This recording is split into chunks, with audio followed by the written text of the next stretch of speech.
Japan দেশটা কি অদ্ভুত রকমের সুন্দর। চোখ বন্ধ করলেই চোখের উপর চেরি ব্লসমস অত সুন্দর সুন্দর আর্কিটেকচার ভেসে ওঠে। কিন্তু এই ছোট্ট দেশ জাপান, এর উপর দিয়ে কি ডিজাস্টারটাই না গেছে। কত ভূমিকম্প, সুনামি, আগ্নেয়গিরির অগ্নুৎপাত, তার উপরে আবার হিরোশিমা এবং নাগাসাকি শহরে অ্যাটম বোমার আঘাত। তাও টেকনোলজির দিক দিয়ে জাপান এখনো সবার থেকে আগে। সমস্ত টেকনোলজিক্যাল অ্যাডভান্সমেন্ট জাপানে আছে এবং আগে তৈরি হয়েছে। যতবারই দেওয়ালে পিঠ থেকে গেছে জাপানিজরা, তারপরেও এগিয়ে গিয়ে সবার আগে থেকেছে। আমি যখন এই ভিডিওটা বানানোর জন্য রিসার্চ করছিলাম, তখন কিছু জাপানিজ মাইন্ডসেট, কিছু জাপানিজ টেকনিক সম্পর্কে জানতে পারলাম, যে টেকনিকগুলো জাপানিজরা নিজেদের লাইফে ছোটবেলা থেকে ইমপ্লিমেন্ট করে, যার ফলে জাপানিজরা ভীষণই শৃঙ্খলাবদ্ধ এবং ধৈর্যপরায়ণ হয়।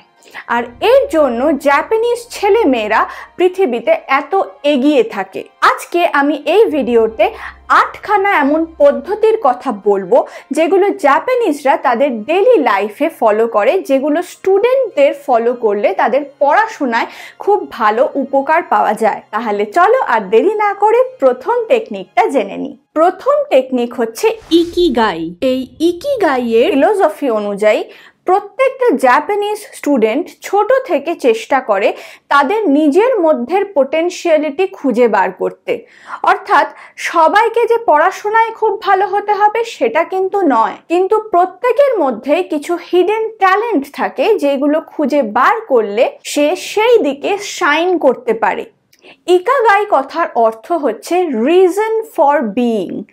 তোমার থাকার একটা উদ্দেশ্য আছে পৃথিবীতে, আর সেই উদ্দেশ্যটাই তোমাকে খুঁজে বার করতে হবে। সেই উদ্দেশ্যটা কি, সেটা দিয়ে পৃথিবীতে তুমি কিভাবে সার্ভ করতে পারবে এবং সেই সার্ভিসের মাধ্যমে তুমি কিভাবে আর্ন করতে পারবে, উপার্জন করতে পারবে, এই 3টে ধাপে নিজেদেরকে আগে অ্যানালাইসিস করতে হবে। তাহলে কি কি বললাম? 1, নিজের পোটেনশিয়ালিটি খুঁজে বার করো।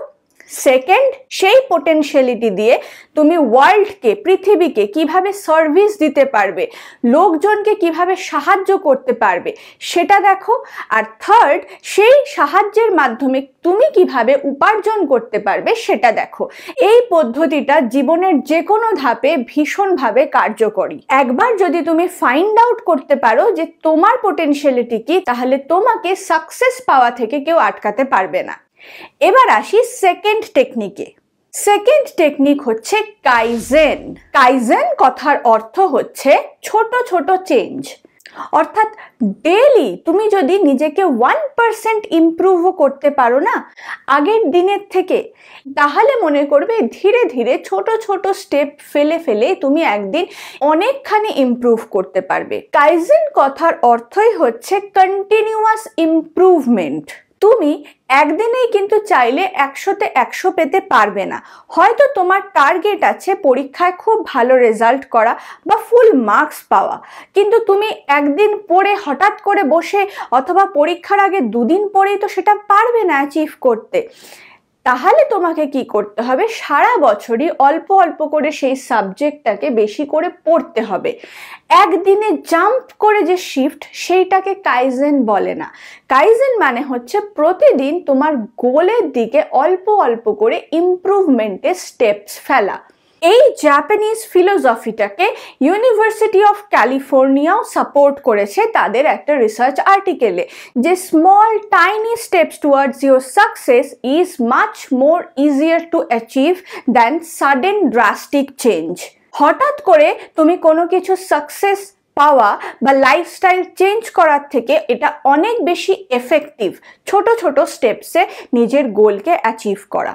এবার থার্ড যে টেকনিকের কথা বলবো সেটা হচ্ছে কেইকাকু বা কাইকাকু। এটা কাইজেনের ঠিক অপোজিট, অর্থাৎ একটা সাডেন মেজর চেঞ্জ। এবার তুমি আমাকে বলবে যে ম্যাম, এক্ষুনি আপনি বললেন যে আমাকে স্মল স্টেপসে সাকসেসের দিকে এগোতে হবে, তাহলে আবার এখন বলছেন যে একটা সাডেন চেঞ্জ দরকার, তাহলে এটা কি করে হবে? অ্যাকচুয়ালি এই দুটো ডিফারেন্ট সিনারিওতে কাজ করে। কাইজেন অনেক দূরের কোনো গোলকে অ্যাচিভ করার জন্য বেস্ট। কিন্তু যখন তোমাকে সাডেন কোনো চেঞ্জ আনতে হবে তখন এই কেইকাকু টেকনিকটা কাজে আসে। ধরো তুমি দিনের মধ্যে 5 ঘন্টা 6 ঘন্টা মোবাইলে গেম খেলে কাটিয়ে দিচ্ছ, অথবা 3-4 ঘন্টা ফোনে কথা বলে বা রিলস দেখেই কাটিয়ে দিচ্ছ।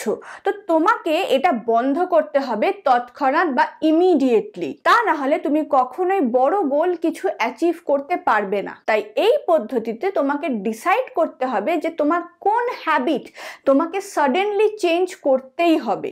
এবার এটা হট করে কিন্তু সম্ভব নয়, তার জন্য এখানে একটা কেইকাকু টেকনিক টুল আছে। এই টুলটাতে 5টা ওয়াই কোয়েশ্চেন্স তুমি নিজেকে করবে।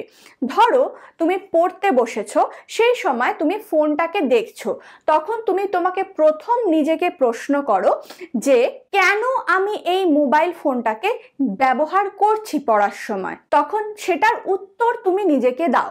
তুমি বললে যে এখন আমি মোবাইলটা ব্যবহার করছি কারণ আমার কাছে মোবাইলটা রয়েছে আর আমি রেজিস্ট করতে পারছি না, আমি কিছুতেই মোবাইলটাকে দূরে সরিয়ে রাখতে পারছি না।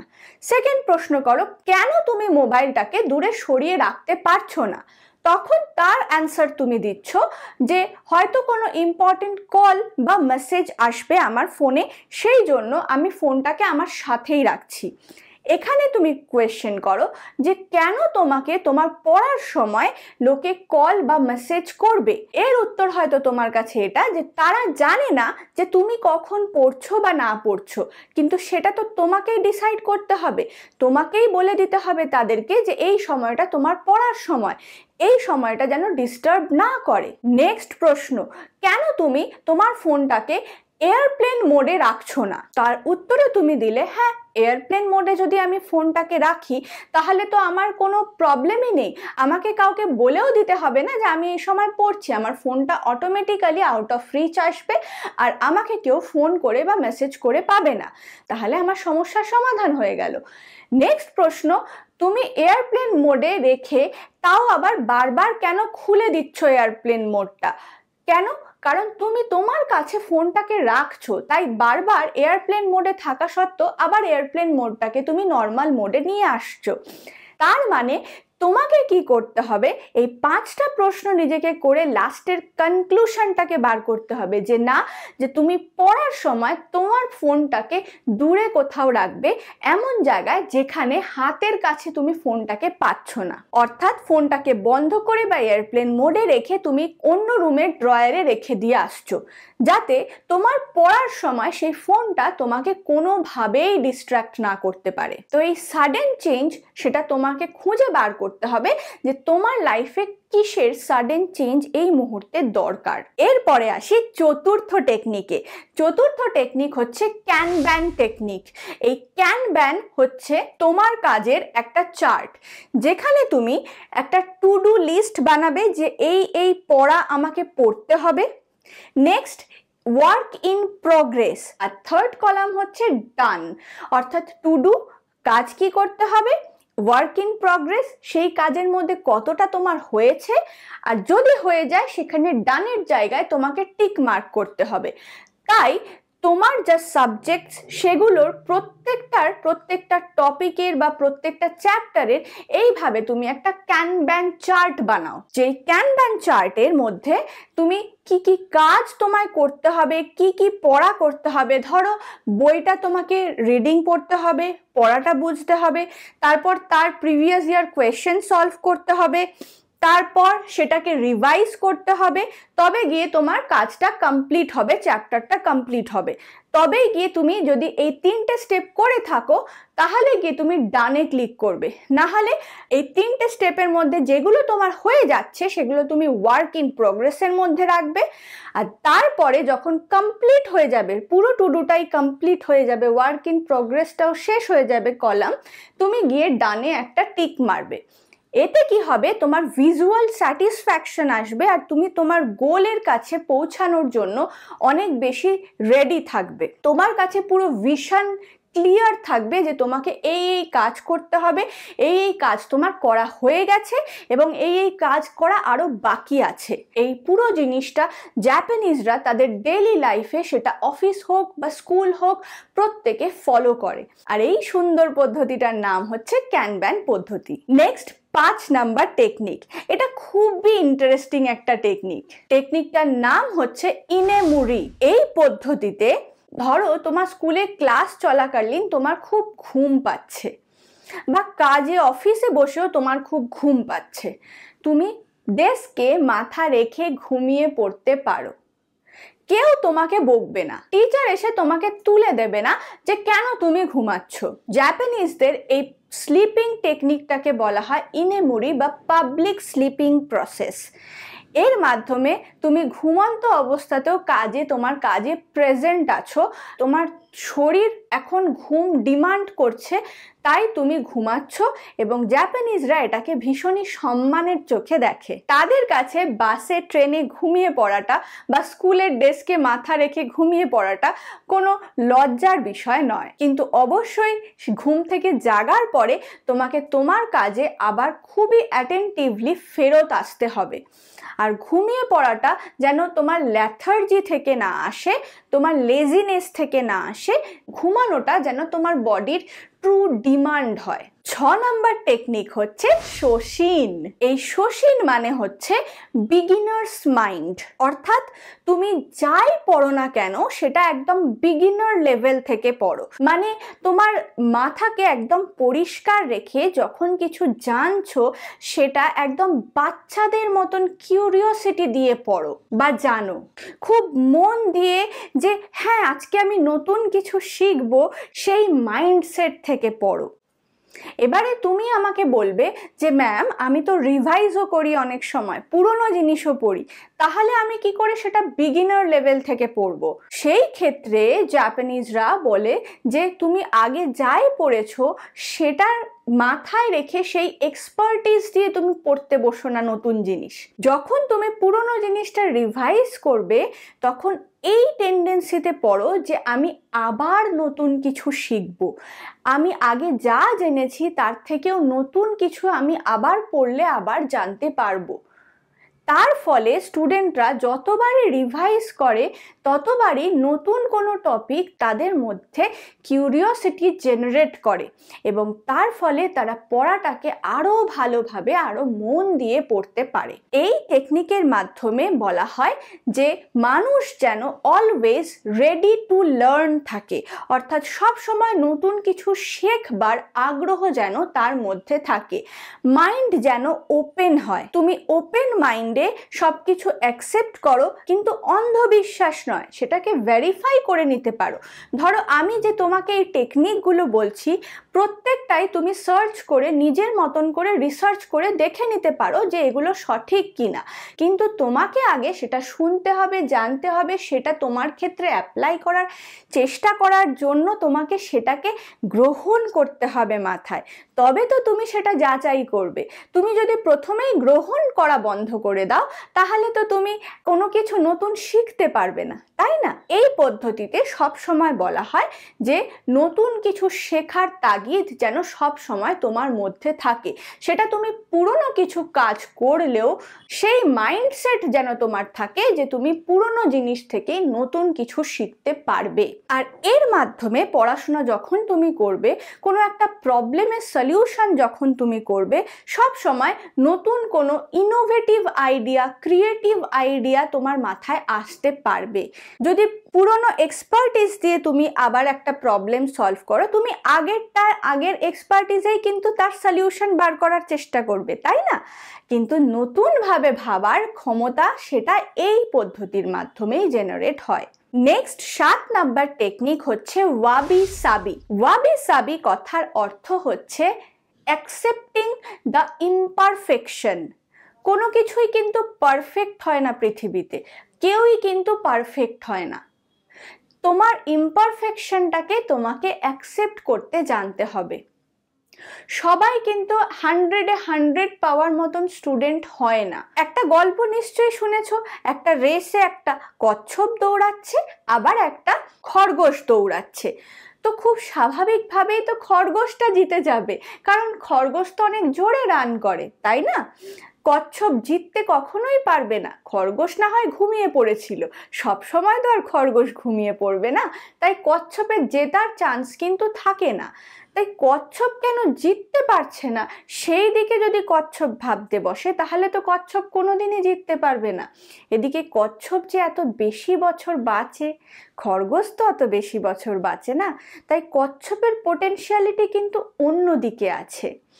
তাই ও যদি বসে ভাবে যে আমি কেন জোরে দৌড়াতে পারি না, তাহলে ওর যে ক্ষমতা, সেই ক্ষমতাটাকে ও না দেখে ও নিজের ইমপারফেকশনটা, যেটা পারে না, সেটা দেখে দেখে সে কিন্তু নিজের জীবনের অর্ধেক সময় নষ্ট করে দেবে। ওয়াবি সাবিতে তাই জন্য বলা হয়, যখন তুমি কিছু চেষ্টা করবে সেটাতে নিজের 100% দাও, কিন্তু সেটা যদি ইমপারফেক্ট হয়, সেটা যদি পারফেক্ট না হয়, সেটার জন্য আফসোস করো না। ধরো তুমি খুব পড়াশোনা করছো, করে তুমি দেখছো তুমি 60 পেলে, তারপরেও তুমি নিজেকে চেক করলে যে কেন তোমার ভুলগুলো হয়েছে, তুমি সেটা নিয়ে ওয়ার্ক করলে এবং তুমি নিজেকে ইমপ্রুভ করলে, কিন্তু তোমার 100% দিয়ে ইমপ্রুভ করার পরেও দেখলে যে তুমি 80 পাচ্ছ, 100-এ যেতে পারছো না। তাই জন্য তুমি দুঃখ করবে না, 60 থেকে যে 80 গেছো, 20 মার্কস ইনক্রিজ করেছো, সেটাকে সেলিব্রেট করো। 20 মার্কস কেন কম পেলে সেইটাকে দেখে সময় নষ্ট করো না। তাই জন্য নিজের জীবনে তোমার পোটেনশিয়ালিটি যেদিকে আছে সেই দিকে নিজের 100% দেওয়ার চেষ্টা করো। এটাই ওয়াবি সাবির মূল মন্ত্র। আর এটাও বিভিন্ন রিসার্চ আর্টিকেল সাপোর্ট করেছে। কেন? কারণ অনেকেই, বিশেষ করে এই কম্পিটিশনের যুগে, যখন বাচ্চারা কোনো কিছুর পাওয়ার জন্য তার পিছনে খাটে, সেটা যখন তারা পায় না, তখন তাদের যে ডিপ্রেশন হয়, তার ফলে প্রচুর মারাত্মক ড্রাস্টিক স্টেপস তারা নেয়, কিন্তু তারা এটা কখনোই ভেবে দেখে না যে তাদের অন্যদিকে হয়তো পোটেনশিয়ালিটি অনেক বেশি ছিল। তাই ইমপারফেক্ট জিনিসের পিছনে ভেবে খেটে সেটা কেন হচ্ছে না সেটা নিয়ে স্ট্রেস নেওয়ার থেকে তোমার যেটা পোটেনশিয়ালিটি সেই দিকে যাওয়াটা অনেক বেশি ভালো। আর তোমার ইমপারফেকশনগুলোকে অ্যাকসেপ্ট করার নাম হচ্ছে ওয়াবি সাবি। এবার লাস্ট 8 নাম্বার পদ্ধতি, সেটা হচ্ছে হারা হাচি বু। এই পদ্ধতিটা জাপানের ওকিনাওয়া শহরে প্রথম আবিষ্কার করে সেখানের বাসিন্দারা। তারা কখনোই ভরপেট খায় না, তারা সবসময় 80% খাবার খায়, 20% স্টমাকে ফাঁকা জায়গা রেখে দেয়, অর্থাৎ পেট ভরে খায় না। যখন মনে করেছে যে তারা 80% তাদের পেট ভরে গেছে, সেই সময় খাওয়াটা থামিয়ে দেয়। আর এর ফলে সারপ্রাইজিংলি সেই শহরে প্রচুর লোক কিন্তু 100 বছরেরও বেশি বাঁচে। ইনফ্যাক্ট এটা ওয়ার্ল্ডের একটা রেকর্ড শহর যেখানে এত মানুষ 100 বছরের বেশি বাঁচে। এবার এটা তুমি বলবে পড়াশোনায় কি করে কাজে লাগবে? হ্যাঁ, পড়াশোনাতে কাজে লাগে কিভাবে সেটা আমি তোমাকে বলছি। এটা ছোট থেকেই প্র্যাকটিস করানো হয় ছেলে মেয়েদের, বাচ্চা বাচ্চা ছেলে মেয়েদেরকেও এটা ওই শহরে, ইনফ্যাক্ট এখন পুরো জাপানেই এটা প্র্যাকটিস করানো হয়। এর ফলে তোমার যখন পেট পুরো ভর্তি তুমি করছো না, ওভারফিড যখন তুমি করছো না, সেই সময় তোমার স্টমাক অনেক বেশি অ্যাক্টিভ থাকে, তোমার লিভার অনেক বেশি ফাংশন করে সেই ফুডটাকে ডাইজেস্ট করার জন্য। তার ফলে তোমার তাড়াতাড়ি সেই খাবারটা হজম হয়ে যায়, আর তার জন্য তোমার খানিকক্ষণ বাদে আবার খিদে পায়, এবং খিদে পেলে আবার তোমাকে খেতে হবে। তো এই পদ্ধতির মাধ্যমে বারবার খাওয়া কিন্তু একবারে অনেকটা না খাওয়াকে সাপোর্ট করা হয়, যার ফলে স্টমাক এবং লিভার দুটোই খুব ভালো ফাংশন করে।